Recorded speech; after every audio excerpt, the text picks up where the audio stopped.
जी, last class के अंदर depreciation वगैरह हम लोगों ने इसकी डेफिनेशंस वगैरह डिस्कस की थी और कैलकुलेशन के इसके मेथड्स हम लोगों ने स्टार्ट किए थे।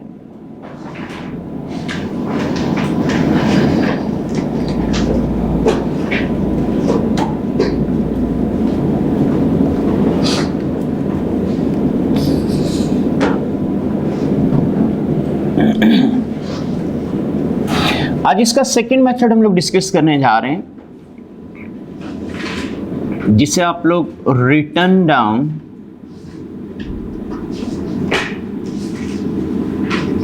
वैल्यू मेथड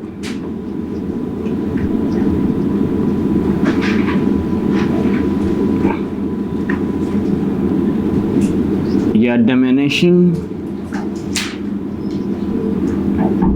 बैलेंस मेथड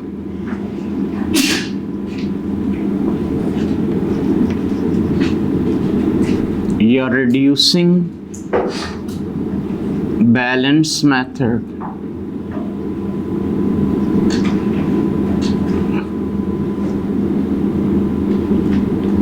या declining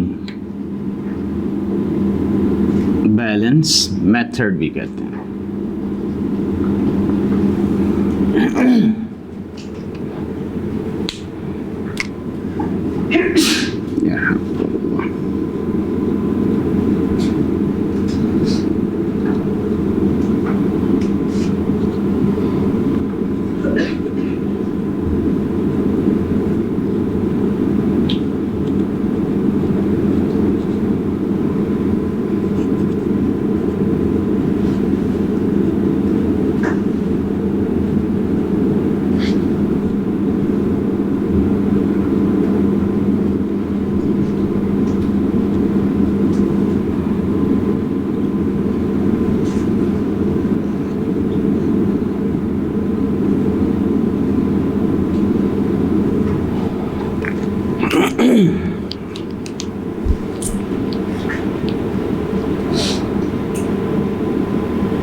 जी, फर्ज करते हैं एक एसेट है, उसकी कॉस्ट है 2 लाख, स्क्रैप है 60,000, डेप्रिशिएट आपको कहा जाता है 25% करना है using return down value method, और लाइफ आपको दी जा रही 4 इयर्स।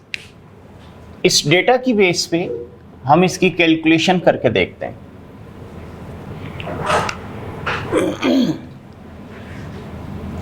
जी, अब जब हम लोगों ने एसेट खरीदा तो इसकी कॉस्ट थी 2 लाख।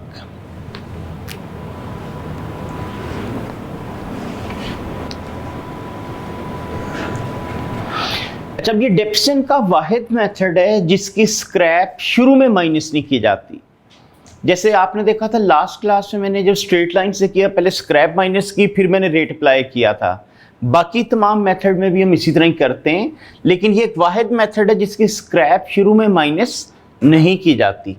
मतलब अब जब फर्स्ट ईयर आप इसको डेप्रिशिएट करेंगे एट द रेट 25%, तो वो इस 2 लाख का ही आप 25% ले लेंगे, तो वो आ जाएगा आपके पास 50,000। बाकी आ गया 150,000। सेकेंड ईयर जब आप डेप्रिशिएट करेंगे तो रिटर्न डाउन वैल्यू मेथड में किस पे रेट अप्लाई करेंगे? हाँ जी, 150 जो रिड्यूस फिगर आई होती है, तो इसका 25% देखें।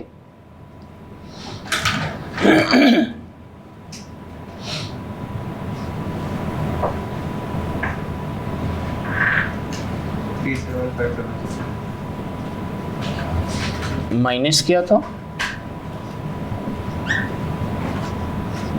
112500।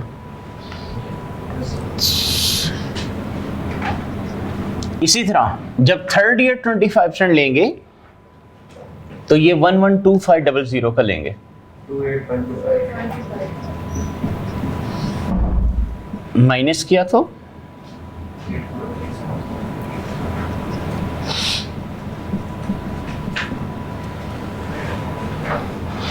अच्छा, अब आपका ने कहा था इसकी लाइफ है 4 इयर्स, तो अब आ गया 4th ईयर। यानी लास्ट ईयर ऑफ लाइफ। इसका शॉर्टकट मैं आप लोगों को बता रहा हूं कि जब लास्ट ईयर ऑफ लाइफ आ जाए तो ओवर एंड अबव स्क्रैप जितनी भी फिगर हो उसको डेफिनेशन शो करा दिया करें। ठीक है, मसलन आपकी स्क्रैप वैल्यू कितना थी 60,000, तो आप लोग क्या करें, फोर्थ ईयर के लिए पहले इसमें से माइनस कर लें स्क्रैप,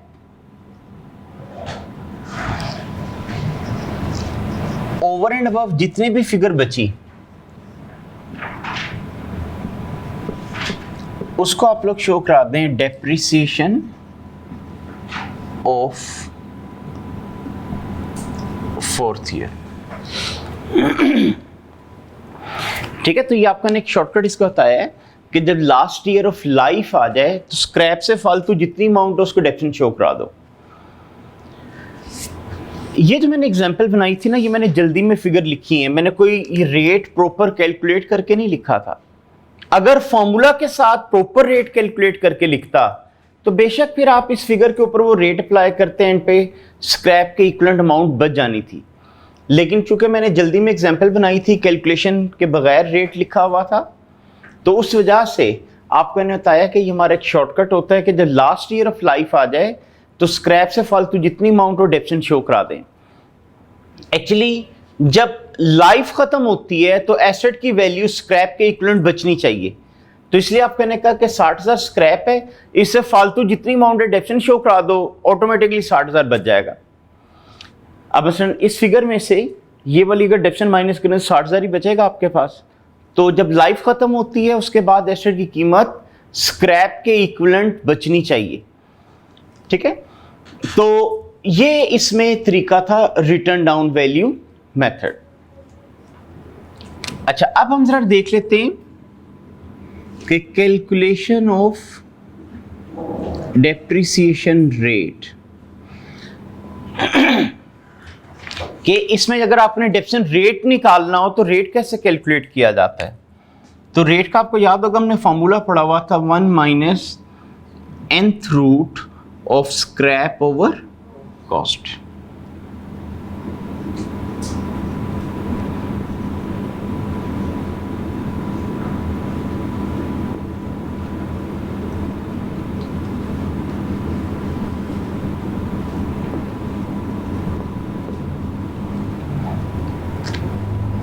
यानी अगर इस फॉर्मूले से मैंने ये रेट निकाला होता ना तो फिर आप बेशक रेट ही अप्लाई करते हैं, इन पे 60,000 बच जाना था।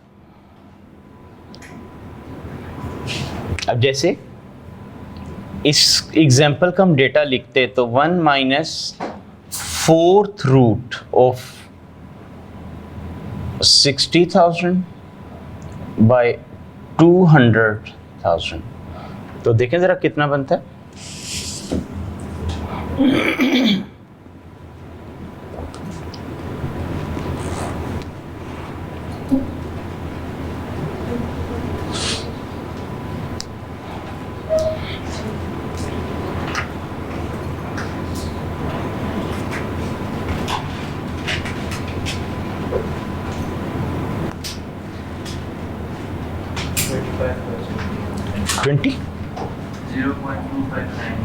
अच्छा, 26 हो गया राउंड कर।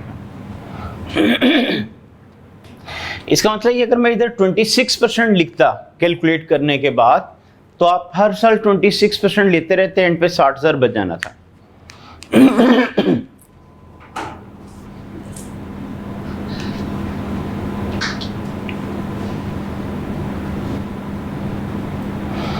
तो ये इसकी कैलकुलेशन का सेकंड मेथड था, return down value method. Paper में ज़्यादा फ्रीक्वेंटली या स्ट्रेट लाइन दिया होता है या रिटर्न डाउन दिया होता है, बट जो अदर मेथड्स हैं वो भी आपको आने चाहिए, कभी कभार वो भी पेपर में टेस्ट कर लिए जाते हैं। तो अब अदर जो इसके मेथड्स हैं उनको भी हम देख लेते हैं।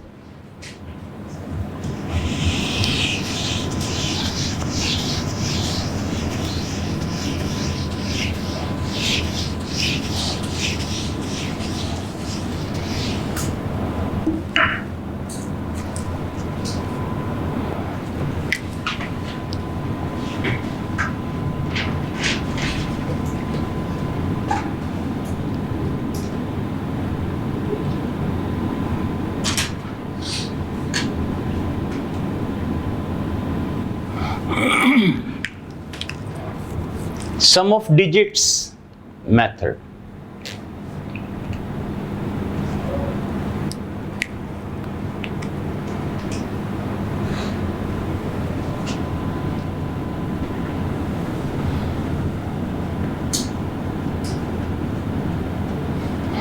फर्ज करें एक एसेट है जिसकी कॉस्ट है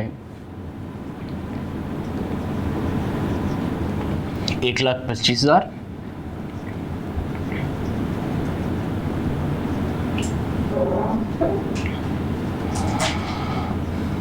residual value 5,000, useful life 4 years।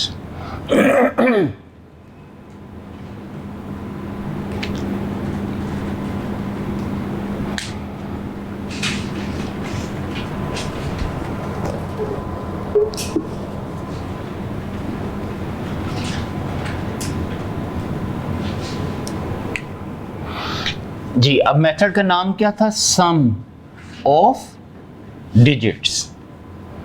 सम मतलब टोटल किस चीज का? डिजिट्स का। किस चीज के डिजिट्स? उसकी लाइफ के डिजिट्स। यानी अब इसकी लाइफ कितने साल थी?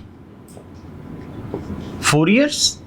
तो आप इसकी लाइफ के डिजिट्स लिखते हैं। सम ऑफ डिजिट्स का मतलब इनका टोटल कर दें, दैट इज 10। अब जब आप इसको डेप्रिशिएट करेंगे तो एसेट की कॉस्ट थी 1,25,000 माइनस रेजिडुअल वैल्यू 5,000, 1,20,000 हो गया। 1,20,000 कहलाता है depreciable amount. Cost minus residual value depreciable amount होती ना। इसको आपने डिवाइड करना है बाय सम। तो सम कितना था आपका? 10। अच्छा, पहले साल डेप्रिशिएट करने से पहले इसकी लाइफ कितने साल थी? 4 साल थी। तो मल्टीप्लाई बाय 4। दूसरे साल डेप्रिशिएट करने से पहले लाइफ कितने साल थी? 3 साल। तीसरे साल डेप्रिशिएट करने से पहले लाइफ कितना थी? 2 साल। और चौथे साल डेप्रिशिएट करने से पहले 1 साल। तो ये आप लोगों का साथ जाएंगी इनकी डेप्रिसिएशंस।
नेक्स्ट है डिप्लीशन मेथड, इसी को प्रोडक्शन मेथड, आउटपुट मेथड या आउटले मेथड भी कहते हैं।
जी, अब इसके मुताबिक जब हम डेप्शन चार्ज करेंगे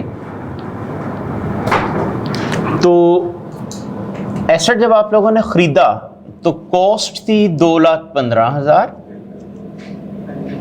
लेकिन इसमें से आपने कहा 15,000 एज अ स्क्रैप रिकवर हो ही जाएगा।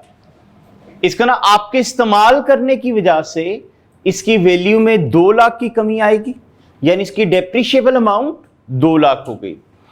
अच्छा, 2 लाख रुपए की इन्वेस्टमेंट करके आप क्या कहते हैं कितने की यूनिट बन जाएंगे? 10,000, मतलब 2 लाख रुपया खर्चा करके 10,000 यूनिट बनने हैं। तो फिर 1 यूनिट बनाने पे कितने का खर्चा आया, डिवाइड करके निकाल सकते हैं। ठीक है, मसलन 2 लाख रुपया खर्च करके अगर 10,000 यूनिट बनेंगे तो इसका मतलब 1 यूनिट पे 20 रुपए का खर्चा आ रहा है। और अगर पहले साल आपने 1500 यूनिट बना डाले तो फिर इसका 20 रुपए के हिसाब से 30,000 डेप्रिसिएशन आ जानी चाहिए। अगले साल आप लोगों ने 3,000 यूनिट बना दिए तो फिर 60,000 रुपये डेप्रिसिएशन आ जानी चाहिए। अगले साल आपने 2,000 यूनिट बना दिए तो फिर 40,000 डेप्रिसिएशन आ जानी चाहिए। यानी इसको अगर मैं फॉर्मूले में एक्सप्रेस करूं तो इसका फॉर्मूला बन रहा है cost less scrap over estimated production multiply by actual production.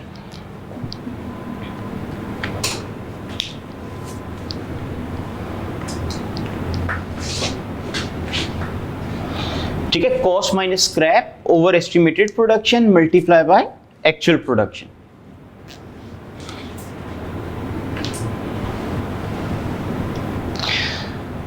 तो ये मेथड यूज किया जाता है ऐसी जगह पे जहां पे एसेट की वैल्यू डिपेंडेंट होती है उसकी प्रोडक्टिविटी, उसकी प्रोडक्शन पे।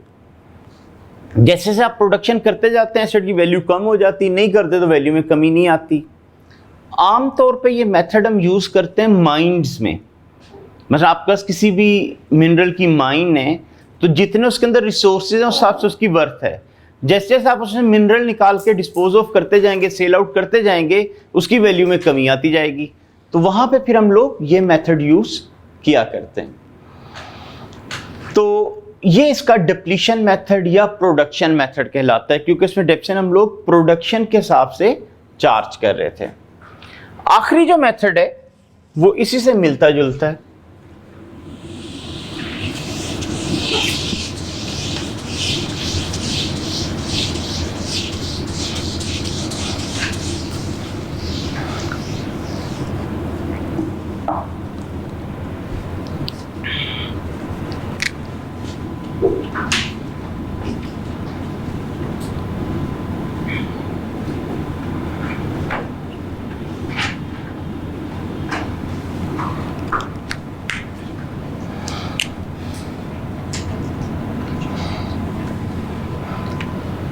इसमें घंटों के हिसाब से एसेट को डेप्रिशिएट किया जाता है।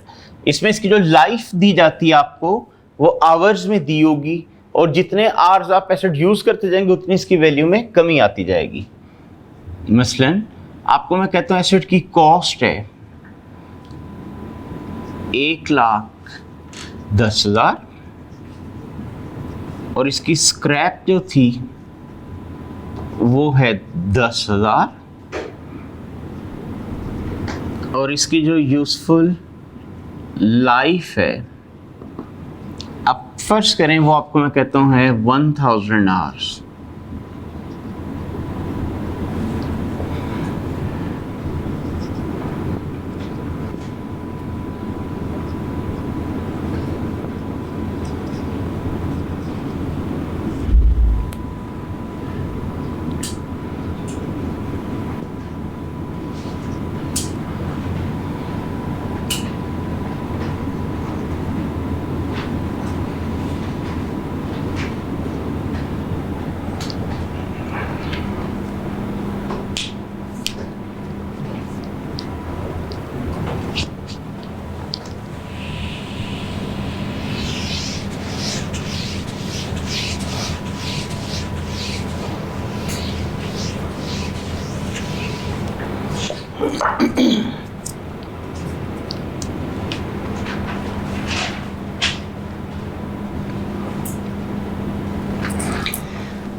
जी, अब इसकी कॉस्ट थी 1,10,000, स्क्रैप थी 10,000, मतलब डेप्रिशिएबल अमाउंट लाख रुपए आ जाएगी। उस लाख रुपए की इन्वेस्टमेंट करके आपका ने कहा ये एसेट कितना अर्सा चल सकता है, 1000 आवर्स। अगर लाख रुपया खर्च करके 1000 घंटे मशीनरी चलेगी, इसका मतलब 1 घंटे का आपका खर्चा कितना बन जाएगा, 100 डिवाइड करके। अगर 1 घंटा मशीन चलाने का मतलब 100 रुपए का खर्चा, तो आपने तो पहले साल 200 घंटे चला दी, तो फिर 200 घंटों का 100 रुपए के हिसाब से 20,000 का डेप्सिन आ जानी चाहिए। अगले साल आपने 300 घंटे चला दी, तो फिर इंटू 100 करके 30,000 खर्चा आ जाना चाहिए। तो इस तरह घंटों के हिसाब से डेप्रिशिएट किया जाता है।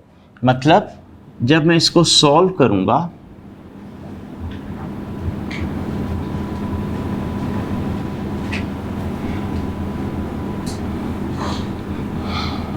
तो 1,10,000 माइनस की स्क्रैप 10,000 ओवर उसकी लाइफ 1000 घंटे मल्टीप्लाई बाय एक्चुअल आवर्स, इसके लिए 200, इसके लिए 300 और इसके लिए 100।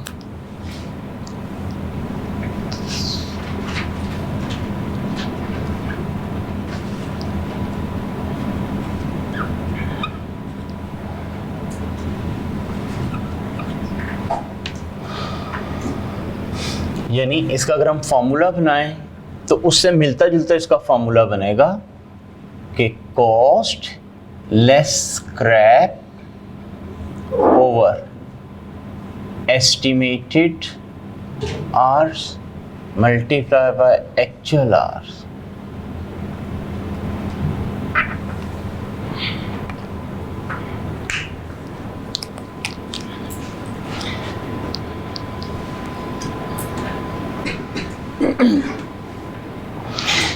अब आप लोगों का मैंने कहा था क्वेश्चन जब पेपर में आता है ना, तो कई दफ़ा क्वेश्चन के डिफरेंट पार्ट्स होते हैं, उसके अंदर डिफरेंट एसेट्स का जिक्र भी आ रहा होता है। किसी पे कोई मेथड चल रहा होगा, किसी पे कोई चल रहा होगा।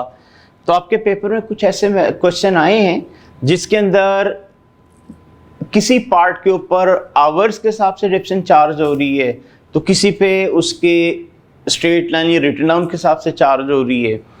तो उस वजह से ये आपको पांचों मेथड के मुताबिक कैलकुलेशन आनी चाहिए।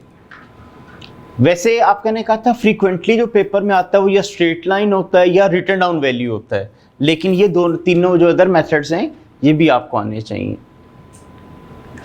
तो ये तो हो गए इसके डेप्सिन की कैलकुलेशन के मेथड कि किस किस तरह डेप्सिन कैलकुलेट की जा सकती है। ये सारी चीज़ें आप लोगों ने इंट्रो में भी पढ़ी हुई थी। अब आते हैं इसकी एंट्रीज, इसकी काउंटिंग ट्रीटमेंट कि वो क्या होती थी, कैसे एंट्रीज पास की जाती हैं।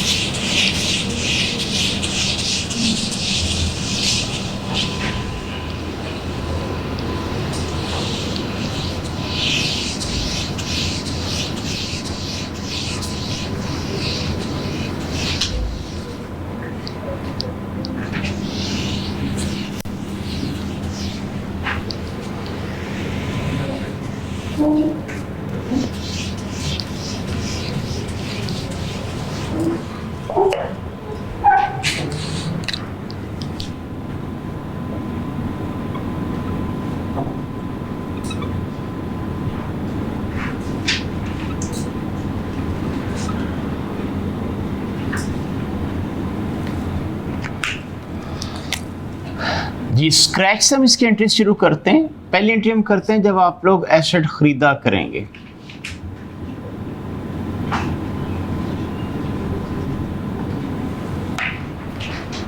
जी जब एसेट खरीदते हैं तो क्या एंट्री बनती है जी, एसेट अकाउंट डेबिट, जो भी एसेट हो, मशीनरी है तो मशीनरी, फर्नीचर है तो फर्नीचर, और क्रेडिट किसको कर देंगे, कैश या बैंक।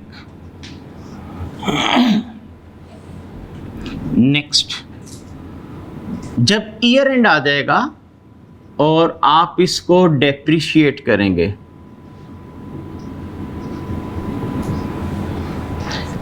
ये जो एसेट को डेप्रिशिएट कर रहे होते हैं ये आपके लिए इनकम होती है, एक्सपेंस, और एक्सपेंसेस इंक्रीज हो तो क्या करते हैं, तो डेप्रिसिएशन तो हो जाएगी डेबिट। प्रिंसिपली इससे एसेट की वैल्यू बढ़ जाती कम हो जाती है, तो फिर एसेट को क्रेडिट करना चाहिए। पहले किसी दौर में ना हम लोग एसेट को ही क्रेडिट किया करते थे, लेकिन अब हम क्या करते हैं, एक अलग से अकाउंट ओपन करते हैं और उसके अंदर तमाम डेप्रिसिएशन एक्यूमुलेट इकट्ठी करते रहते हैं और उसका नाम होता है एक्यूमुलेटेड डेप्रिसिएशन। इसकी नेचर क्या होती है? हाँ जी, इसको कहा जाता है कॉन्ट्रा एसेट। ठीक है, कॉन्ट्रा एसेट का मतलब एसेट को कम करता है ये। जैसे अलाउंसेस फॉर बैड डेट, इसको भी कॉन्ट्रा एसेट कहते थे ना, तो वो भी आपके डेटर को क्या करता था, कम करता था। इसी तरह एक्यूमुलेटेड डेप्शन भी आपका कॉन्ट्रा एसेट होता है।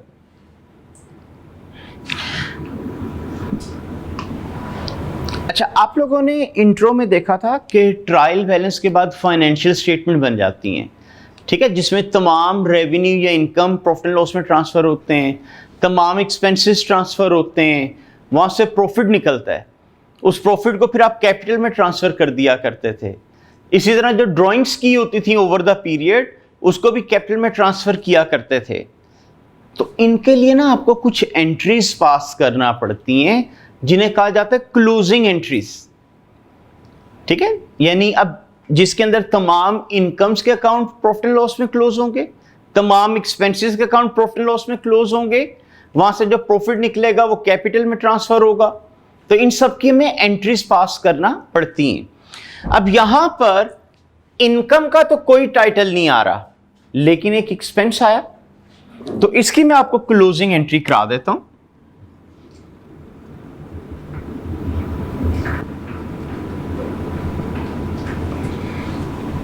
अब डेप्रिसिएशन एक्सपेंस है आपका, इसको क्लोज करने के लिए डेप्रिसिएशन तो हो जाएगा क्रेडिट,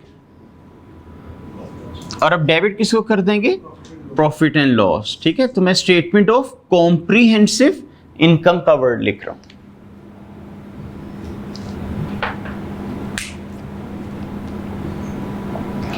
ये तो इसकी रूटीन की एंट्रीज हो गई, एसेट खरीदने की, डेप्शन की, क्लोजिंग। हाँ, जब कभी कोई एसेट बेचा जाता है उस वक्त कुछ एक्स्ट्रा एंट्रीज करना पड़ती हैं, तो अब उनको भी हम जरा देख लेते हैं। यानी in case of disposal,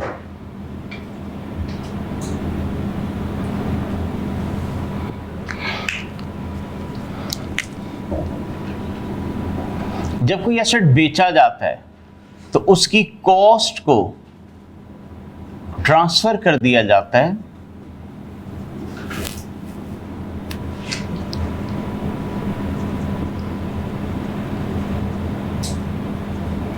disposal account.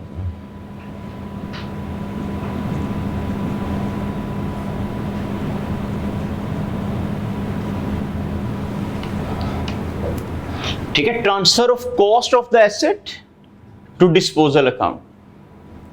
जब एसेट खरीदा था तो डेबिट किया था, आज जब बेच देंगे तो क्या करना पड़ेगा, क्रेडिट। तो एसेट हो जाएगा क्रेडिट, और ये किस में ट्रांसफर कर रहे थे आप लोग, डिस्पोजल में, तो डिस्पोजल डेबिट। ठीक है, अब ये जरा ख्याल रखिएगा कौन सी अमाउंट ट्रांसफर करनी है, कॉस्ट।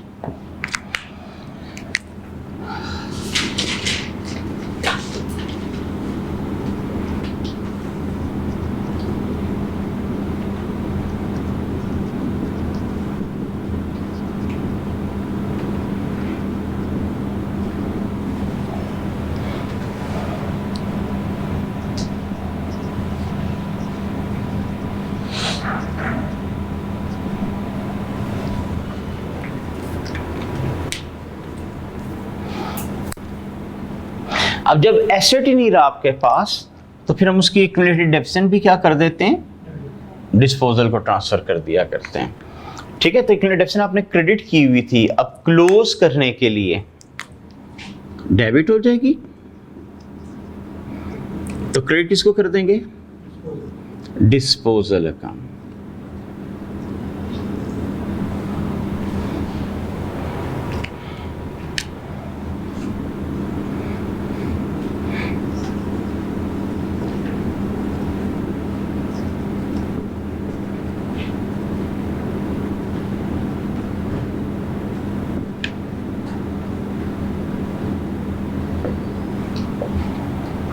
नेक्स्ट है रिकॉर्डिंग ऑफ डिस्पोजल प्रोसीड्स।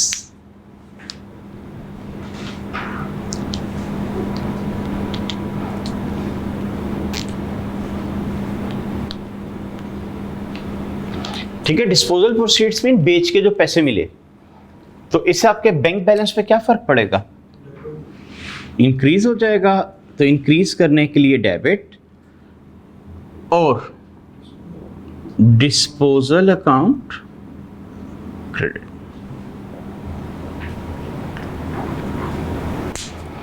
अच्छा, आप लोगों ने इंट्रो में पढ़ा था एसेट बेच के प्रॉफिट हुआ या लॉस, कहां से पता चलता था? हाँ जी, उसका डिस्पोजल अकाउंट बना के।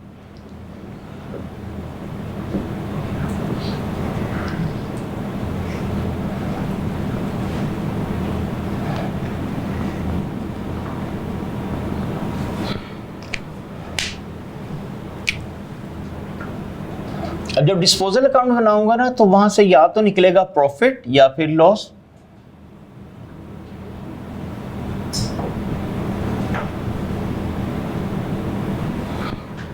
अगर एसेट बेच के गेन हो गया तो एंट्री हो जाएगी डिस्पोजल अकाउंट को क्लोज करने के लिए डेबिट और statement of comprehensive incomes credit. अगर कभी लॉस हो गया तो फिर रिवर्स एंट्री कर देंगे।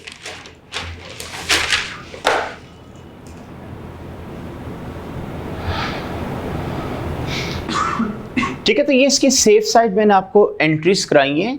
वैसे एग्जामिनर आप लोगों को पता है डायरेक्ट लेजर अकाउंट मांगा करता है। एंट्रीज कराने का मेरा मकसद ये था, एक करेक्शन ऑफ एरर का चैप्टर आप लोगों ने पढ़ना है। ठीक है, पिछली 2 अटेम्प्ट से कंसेक्टिव उसका क्वेश्चन पेपर में आ रहा है। और करेक्शन ऑफ एरर में अक्सर जो स्टूडेंट ट्रांजैक्शन गलत करके आते हैं वो ये डिस्पोजल यानी एसेट वाले ट्रांजैक्शन होते हैं। तो इस वजह से मैंने इसकी एंट्रीज वगैरह भी आपको करा दी हैं, ताकि जब हम वो चैप्टर कर रहे हो तो आपको एंट्रीज का पता हो कैसे करते हैं। अच्छा, एग्जामिनर आपको इन्हें कहा पेपर में ना आप लोगों से लेजर अकाउंट्स मांगता है। अब वो किस किस चीज का अकाउंट मांगता है? एसेट अकाउंट,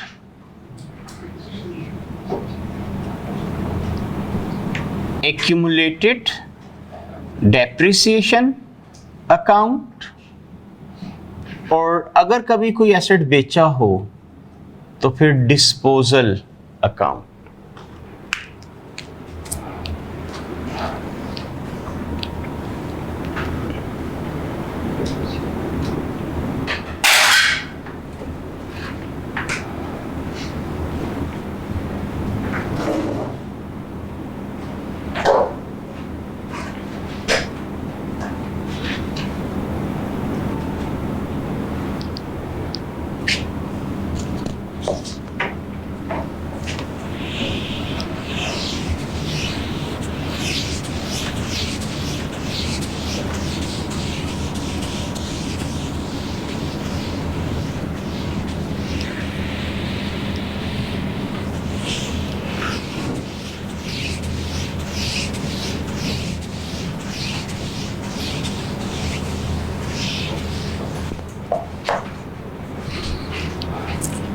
जी, अगर स्पेसिमन के तौर पे हम लोग इनके अकाउंट्स देखें,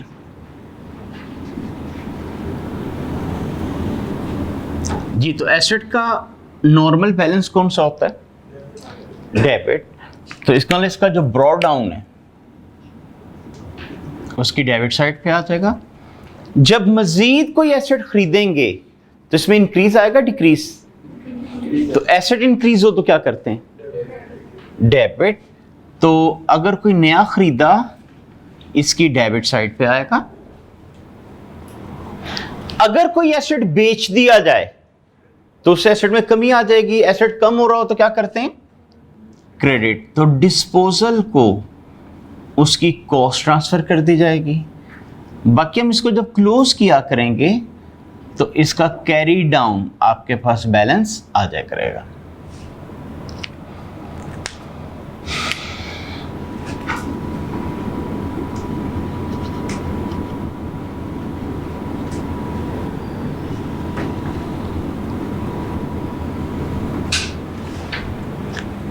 इसी तरह बना करेगा एक्यूमुलेटेड डेप्रिसिएशन अकाउंट।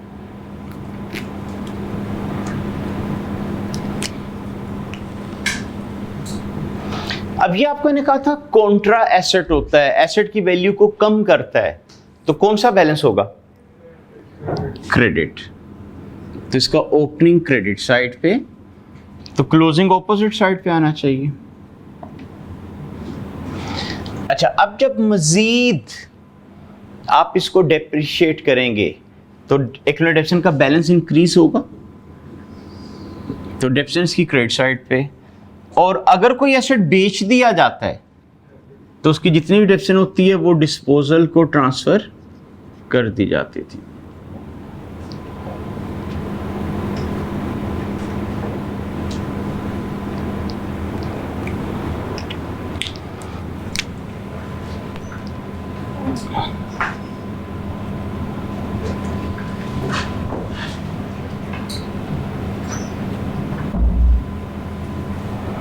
अगर डिस्पोजल अकाउंट बनाया जाए तो इसकी डेबिट साइड पे एसेट की कॉस्ट आती थी, क्रेडिट साइड पे जितना वो डेप्रिशिएट हो चुका होता था वो फिगर आती थी, जितने में ये एसेट बेचा वो पैसे अमाउंट लिखे जाते थे।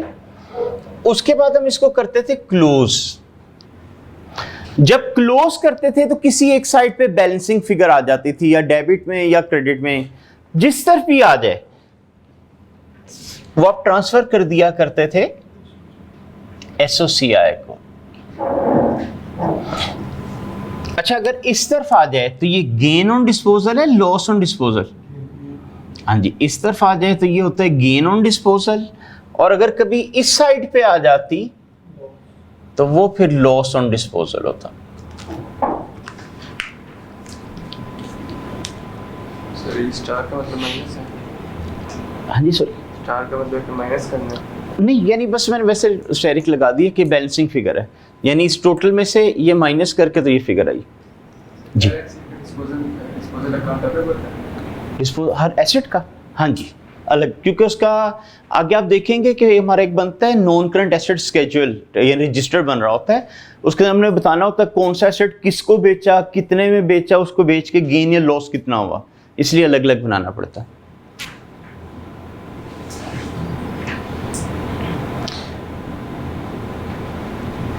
तो ये इसके अकाउंट्स का मैंने स्पेसिमेन बना दिए कि ये चीज़ें इसमें आ रही होती हैं। अच्छा, इसका अपना क्वेश्चन भी आ सकता है, लेकिन इसकी ज़्यादा एप्लीकेशन आती है स्टेटमेंट ऑफ कैश फ्लोज में। जब स्टेटमेंट ऑफ कैश फ्लोज आप कर रहे होंगे तो आप देखेंगे तकरीबन हर क्वेश्चन में ये 3 अकाउंट में वर्किंग के अंदर बनवाया करूँगा, क्योंकि उसने डेटा मिस किया होता है, बताया नहीं होता जो नया सेट खरीदा था वो कितने का खरीदा था, जो पुराना बेचा था कितने में बेचा था, वो फिर हमें यहाँ से वैल्यूज़ निकालना पड़ती हैं।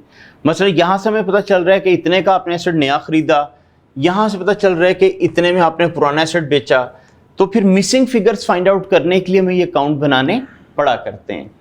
यही वजह थी ना कि आपको मैंने लास्ट क्लास में कहा था कि डायरेक्टली अगर देखा जाए तो ये चैप्टर पार्ट ऑफ सिलेबस नहीं है, लेकिन क्योंकि इसकी जगह जगह एप्लीकेशन रहनी है, इसलिए इसको हम बेसिक थोड़ा सा रिकॉल करते हुए अपने मेन टॉपिक की तरफ स्विच करेंगे, ताकि जब वर्किंग के अंदर मुझे ये अकाउंट्स बनाना पड़े तो वो फिर आप इजीली मैनेज या हैंडल कर सकें। ठीक है, तो आज हम इसको यहाँ तक रहने देते हैं। कल इंशाल्लाह मैं इसके प्रैक्टिस क्वेश्चन आप लोगों को स्टार्ट करा दूंगा, जिसके अंदर हम लोग इसके कुछ बेसिक क्वेश्चंस वगैरह एक तो देखेंगे, और उसके बाद फिर हम लोग देखेंगे कि IAS 16 की इसके साथ मिलके क्या एप्लीकेशन बनती है। अच्छा, आप तमाम लोग ग्रुप के अंदर एडिट हैं व्हाट्सएप ग्रुप में? चलें, जो लोग नहीं है ना वो एडमिशन ऑफिस में ना बता दीजिएगा उनको, क्योंकि कुछ क्वेश्चंस वगैरह ना मैं ग्रुप में शेयर किया करूंगा ताकि वो आप लोगों को अवेलेबल हो प्रैक्टिस के लिए।